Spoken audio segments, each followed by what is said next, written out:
Hello guys, सभी को जय मां सरस्वती और सभी को गुड मॉर्निंग। तो गाइस आज हम फिर से आप सभी लोगों के लिए लेकर आ चुके हैं इंपॉर्टेंट क्वेश्चंस की प्रैक्टिस क्लास। गाइस आज के इस क्लास में फिर से हम लोग केमिस्ट्री चैप्टर 2 विलेन के कुछ इंपॉर्टेंट ऑब्जेक्टिव क्वेश्चन डिस्कस करेंगे, कंसेप्ट के साथ डिस्कस करेंगे। ठीक है, तो सबसे पहला काम क्या है, जो बच्चे रेगुलर क्लास में आ रहे हैं डेडिकेशन के साथ, डेली सुबह 6 बजे क्लास होती है, आ जाते हैं, देखते हैं। सभी लोग नीचे कमेंट बॉक्स में प्रेजेंट सर लिखेंगे। ठीक है, और हम लोग आज की क्लास को स्टार्ट करते हैं। स्टार्ट करने से पहले मैं सभी को बता देना चाहता हूं, जो बच्चे हमारे साथ, हमारे छोटे भाई बहन जो लाइव पढ़ना चाहते हैं, एक छोटे से गांव से बिलोंग करते हैं जहां पर कोई भी अच्छा टीचर नहीं है और आपको याद नहीं करा पाता है क्लास में, तो मैं सभी का कहना चाहता हूं, ये शिखर बैच अल्फा इंस्टीट्यूट ऐप का है, सभी लोग ज्वाइन कर लीजिए। यहाँ पे डेली लाइव क्लासेस चलती हैं। लाइव क्लासेज एकदम चैप्टर 1 से चल रही है, एकदम बेहतरीन तरीके से। ठीक है, आपको कहीं पे भी भटकना नहीं होगा। आप भले ही क्लास 11th में नहीं पढ़े, कोई दिक्कत नहीं, क्लास 12th में आपके पास मौका है। एक गांव का बच्चा पढ़ सकता है, क्योंकि मैं खुद गांव से हूं और एक बहुत ही बेहतरीन तरीके से यहाँ पे पढ़ाया जा रहा है। डेली लाइव क्लासेज हो रही है। लाइव क्लासेज जो होती हैं, अगर उसमें कोई भी नई चीज समझ में आती तो आप लाइव डाउट क्लास में पूछ भी सकते हो, वहीं भी कमेंट करके पूछ सकते हो। एंड्रॉइड का सिस्टम है, वहां से भी पूछ सकते हो। व्हाट्सएप नंबर दिया जाएगा, वहां से भी पूछ सकते हो। डाउट तो होने नहीं देंगे, क्लास में ही सभी चीजें समझा देते हैं। बाय द वे कोई चुटी भर डाउट रह गया तो उसके लिए ये सिस्टम है। क्लास नोट्स का पीडीएफ दिया जाता है। पीडीएफ होता है हैंड रिटन, उसके साथ में आपको डीपीपी होता है, डेली प्रैक्टिस पेपर। कुछ लोग नहीं जानते, गांव के बच्चे नहीं जानते हैं ना, मैं बता दूं, डेली प्रैक्टिस पेपर शहर के बच्चे लगाते हैं। ठीक है, उसमें डेली क्वेश्चंस होते हैं प्रैक्टिस के लिए, जो कि आपको बेहतर बनाते हैं। तो डेली प्रैक्टिस पेपर इसमें दिया जाएगा और प्रैक्टिस क्वेश्चन अलग से दिया जाएगा। आपको कोई बुक लेने की जरूरत नहीं है, केवल एक काम करना है, पढ़ना है, पढ़ना है और पढ़ना है। नीचे चीज है, ऑनलाइन टेस्ट होता है सैटरडे के दिन, ताकि आपकी तैयारी बेस्ट हो सके। सभी टीचर अपने आवश्यकता अनुसार, सुविधा अनुसार टेस्ट लेते हैं, क्वेश्चंस के बेहतरीन लेवल के साथ में, और चेक भी करते हैं ताकि पता चले कि आप गलतियां कहां पे कर रहे हो। मेमोरी चार्ट दिया जाता है चैप्टर वाइज चैप्टर, ताकि आपकी जो तैयारी है एक अलग लेवल का हो जाए और आप जो भी पढ़ रहे हैं वो भूले ना। ठीक है, अगर मान लीजिए कोई चैप्टर पढ़ा दिया, 15, 20, 25 दिन बाद उसमें मेमोरी चार्ट दे दिया जाएगा, ताकि जो चीजें पढ़ाई गई उसे याद कर सको, रिपीट कर सको कम समय। Complete syllabus theory plus important question के साथ में बहुत बेहतरीन तरीके से आपको यहाँ पे पढ़ाया जा रहा है। आप सभी लोग अल्फा इंस्टीट्यूट ऐप को डाउनलोड करके ज्वाइन कर सकते हैं, या नीचे नंबर दिया गया है उस नंबर पे कॉल कर सकते हैं। कॉल एक बार में रिसीव नहीं होगा, 10, 20, 25 बार फोन लगाना होगा तब रिसीव होगा, क्योंकि हजारों कॉल दिन भर में आते हैं। जिसका किस्मत ही होता है जो एक बार में कॉल रिसीव हो जाता है और वो क्लास ज्वाइन करके मेहनत से पढ़ते हैं। दूसरी बात, इस यहाँ पर आपके सभी सब्जेक्ट की तैयारी हो रही है, ये नहीं कि केवल फिजिक्स केमिस्ट्री नहीं, सब पूरे सब्जेक्ट की तैयारी, क्योंकि परसेंटेज बनेगा तो पूरे सब्जेक्ट से बनेगा, एक सब्जेक्ट से कभी भी परसेंटेज नहीं बनता है। चलिए आगे चलते हैं, आज के क्वेश्चंस को डिस्कस करते हैं। देखिए ये क्वेश्चंस मैंने आपको दिया था कल, लास्ट क्लास में दिया हुआ था, शायद यही क्वेश्चन था ना। तो इस क्वेश्चन को समझते हैं। पीतल मिश्र धातु है, बताओ किसका है। तो मैंने बताया था आप लोगों को कि विलेय विलायक कैसे पहचानते हैं, विलेय विलायक कैसे पहचानते हैं। सबसे पहले जिन्होंने भी सही आंसर दिया है नीचे कमेंट बॉक्स में कमेंट करें, देखो, और उसके बाद हम आगे चलते हैं। ठीक है, देखो पीतल मिश्र धातु है, कैसे, देखो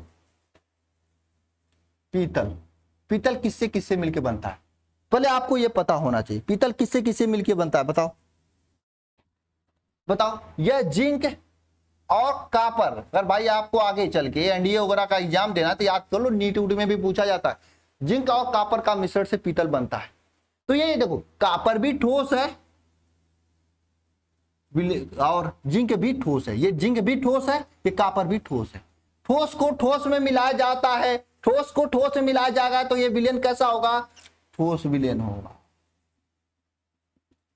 ये विलयन कैसा होता है, ठोस विलयन होता है। चलो नेक्स्ट क्वेश्चन पे चलते हैं, बाबा जी की जय हो। देखो क्या है यहाँ पे, निम्नलिखित में से किस गैस की विलेयता द्रव में अधिक होती है। बढ़िया है क्वेश्चन, बहुत बढ़िया है। बताओ किस गैस की विलेयता द्रव में अधिक होती है। यहाँ पे 4 ऑप्शन दिया गया है, वायु, Cl2 gas, N2 gas, HCl gas. तो ध्यान रखना, यहाँ पे जो HCl गैस है इसकी विलेयता अधिक होती है सर।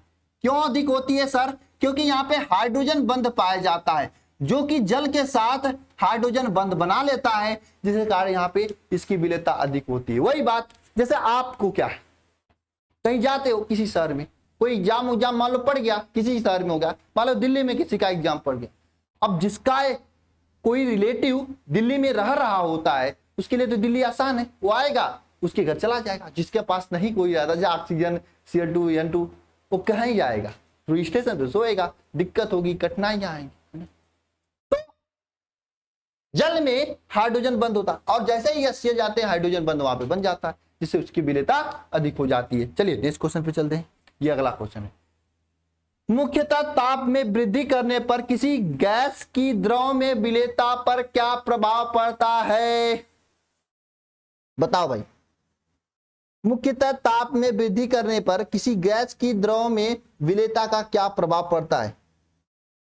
बताओ तो कमेंट बॉक्स में।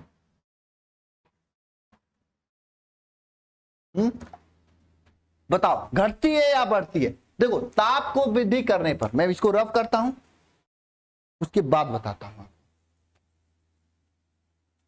ध्यान देना सभी लोग, ताप में वृद्धि करने पर, ताप में क्या वृद्धि करने पर क्या होती, पर विलेयता क्या होती, विलेयता घटती है। क्यों घटती है सर? मुझे एक रीजन बता दो, एक रीजन चाहिए। क्योंकि ताप जब बढ़ाते हो ना, ताप बढ़ाते हैं तब क्या होती है, अणुओं की गतिज ऊर्जा बढ़ जाती है। अणुओं की गतिज ऊर्जा क्या होती है, बढ़ जाती है, जिससे इसकी विलेयता क्या होती है, घट जाती है। अब मैं इसको गांव की भाषा में बताऊं, मेरे गांव के छोटे भाई और बहनों, इस बात को ध्यान रखना कि अगर आपको किसी के घर जाना है तो चोरी छुपे जाते हो ना, दौड़ के जाओगे, चलते हुए जाओगे, नाचते हुए जाओगे, क्या होगा, पकड़े जाओगे। रात को अगर किसी के घर जाना है चोरी उरी करने, अब चोरी तो करते हो बहुत। अब गौवा में क्या होता है, किसी का आम का पेड़ होता है, अमवा तोड़ने जाना होता है, तो धीरे धीरे जाना जानते। अब वही तो आप दौड़ के जाओगे, अब चूंकि ताप वृद्धि करने और गतिज ऊर्जा बढ़ जाती है, दौड़ने लगते हैं, पकड़ा जाओगे, फिर गोड़ हाथ तोड़ा जाएगा, मारा जाएगा। गांव में ऊख तोड़ने जाते, ऊख की चोरी होती है, ऊख, अरे ईख जिसे कहते हो, चोरी करते हैं सब लोग। अरे वो चना की चोरी करते हैं, फाड़ के खा जाते हैं। और आम, मिठुआ आम होता है तो सब लोग खटाखट तोड़ते हैं। तोड़ते हो कि नहीं तोड़ते हो, बताओ कमेंट बॉक्स में। तोड़ते हो कि नहीं तोड़ते हो? तोड़ते हो ना, मुझे पता है तोड़ते हो। और नहीं तोड़ते होंगे तो आप गांव से नहीं होंगे, और मैं गांव वालों को था। मिठुआ आम मजा आता, मैं भी तोड़ता हूँ, तोड़ा था, अब नहीं तोड़ता हूँ, सर मेरा था। ठीक है, चलो नेक्स्ट क्वेश्चन पे चलते हैं ना। ये अगला क्वेश्चन है, क्या ताप वृद्धि करने पर हीलियम गैस की जल में विलेयता पर क्या प्रभाव पड़ेगा? मैं कुछ नहीं बताऊंगा, जो चीजें हैं सामने सामने की बातें हैं। विलेयता बढ़ेगी या घटेगी? बताओ, देखो भाई बताओ,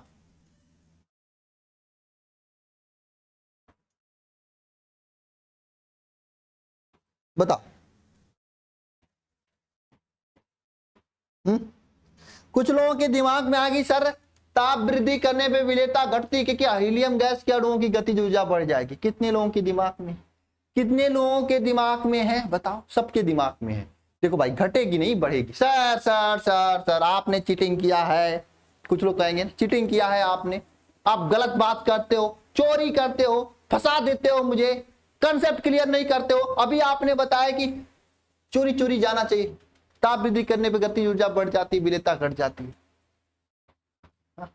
लेकिन आपने बताया हीलियम को जल में विलेयता पर क्या प्रभाव पड़ेगा ताप वृद्धि करने पर? यहाँ पे आपने बताया बढ़ेगी। ऐसा क्यों बताया सर, मुझे बताओ, जाने नहीं दूंगा तुम्हें, ऐसा कहोगे? दिमाग में आ रहा है ना, मैं बता रहा हूं ऐसा क्यों हो रहा है। देखो यह है अपवाद, लिख लेना अपवाद, केमिस्ट्री पढ़ लो, लेकिन इसके पीछे का केमिस्ट्री मैं बता देता हूं, हालांकि अपवाद ही समझना। देखो क्या होता है, हीलियम को जब जल में घोलते हैं तो ऊष्मा का क्या होता है, अवशोषण होता है, अवशोषण होता है, अवशोषण होता है। ऊष्मा का क्या होता है, अवशोषण होता है। बड़का सा रहेगा भैया, तुम गांव से आए हो बट हिंदी नहीं लिखने आता है, हाँ? अभी तो शोषण होता है। अवशोषण का मतलब क्या होता है, शोषण मत समझ लेना हो मिता के, शोषण बहुत ज्यादा करते हो तुम लोग, अवशोषण समझना। अवशोषण होता है ऊष्मा का। किसका होता है, ऊष्मा का। ऊष्मा किसका नाम है, सुषमा नहीं कह रहा हूं, नहीं ऊष्मा कह रहा हूं मैं, सुषमा नहीं कह रहा हूं। ऊष्मा मतलब हीट, तो सुषमा समझ रहे हैं। गजब गदम गधे लौंडे हैं सब। उष्मा का अवशोषण होता है। किसका अवशोषण? उष्मा का अवशोषण होता है। सर जी उष्मा का अवशोषण होता है, मुझसे इससे क्या मतलब? आप तो मुझे केवल यह बताओ कि हीलियम का जल में ताप वृद्धि करने पर विलेयता क्यों घटती है। इधर उधर की बात ना कर, सीधे बता कि विलेयता क्यों घटती बढ़ती। दो बात मत कर भाई, क्योंकि आपने पहले ये बताया फिर अभी ये बता। मैं कह रहा हूं क्वेश्चन दिया हूं तो बताऊंगा हम ही ने। हाँ बताओ, सीधी से बताओ बताओ। देखो जब उष्मा का अवशोषण जहां पे होता है वहां पे ताप वृद्धि करने पे विलेयता बढ़ती है। क्या होती है? बढ़ती है। सर लेकिन आप तो बता दिए कि हीलियम का अवशोषण होता, तो मैंने पता कर लिया। लेकिन सर जी मुझे कैसे पता चलेगा किसका अवशोषण हो रहा, किसका मतलब विक्षेपण हो रहा है? मुझे कैसे पता चले? भाई साहब याद कर लो, इतना ज्यादा आइंस्टीन बनने की जरूरत नहीं है। पता कर लो अपने हालत इससे पहले क्या था। आइंस्टीन बनने की जरूरत नहीं, याद कर लो कि हीलियम गैस की जल में घोला जाता है तो बढ़ती है। 2-3 बार देख लो, याद हो जाएगा। मैंने इतना खुद ही टाइम ले लिया कि आप लोगों को याद हो गया हो। चलो नेक्स्ट क्वेश्चन पे चलते हैं। यह हेरनी का नियम है। नियम बताना है क्या होता है हेरनी का नियम। हेरनी का नियम है, किसका है? हेरनी का नियम। यह हेरनी का नियम है। बताओ कि हेरनी का नियम होता क्या है और क्यों होता है, कैसे होता है। हेरनी का नियम किसका? शेरनी का नियम नहीं, नो, कोई शेरनी का नियम नहीं कहेगा, हेरनरी का नियम कहेगा। हेनरी का नियम, हेनरी का नियम बताओ।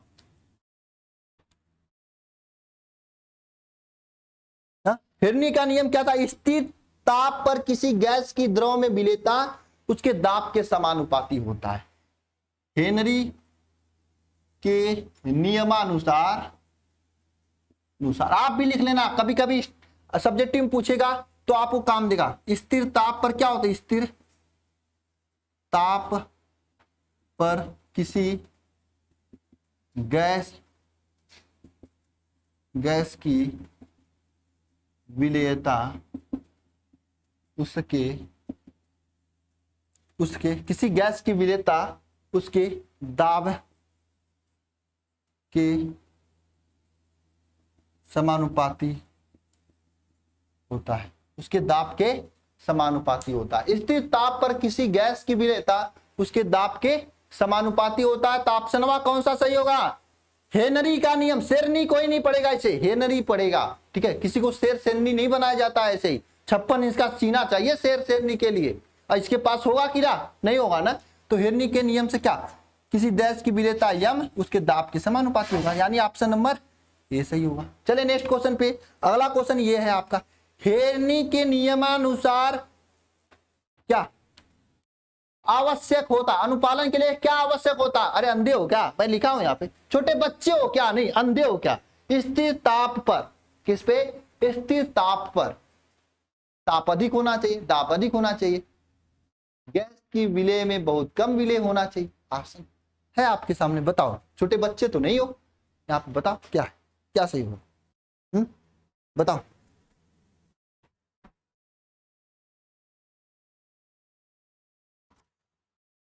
हेनरी के नियम में अनुपालन निम्नलिखित में से है, बताओ। बताओ कब है?